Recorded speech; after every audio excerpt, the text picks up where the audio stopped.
তো চলো আবার একটু নিজেকে প্যাম্পার করা যাক। তো আমি আজকে চলে গেছিলাম আমার নেলস করাতে পূজাদি স্টুডিওতে। তো আমি এখানে বসে অধীর আগ্রহে অপেক্ষা করছি যে কখন পূজাদি আসবেন, আমার নেল স্টার্ট করবে। আর এখানে পূজাদি এসে গেছে অ্যান্ড আমার কাজও শুরু হয়ে গেছে। আমরা ভীষণ গল্প করতে করতে কাজটা করেছি। গল্পের টপিক ছিল বিয়েবাড়ি, যেহেতু পূজাদি স্টুডিওর পাশেই বিয়েবাড়ি ছিল, তো আমাদের গল্পের টপিক ছিল অনলি বিয়েবাড়ি। অ্যান্ড এখানে আমার নেলস হয়ে এসছে।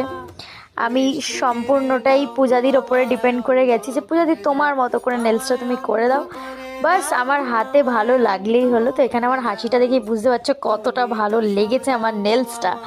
তো এখানে তোমরা দেখে নাও আমার নেলসটা। এটা ছিল আমার নেলসের ফাইনাল আউটলুক।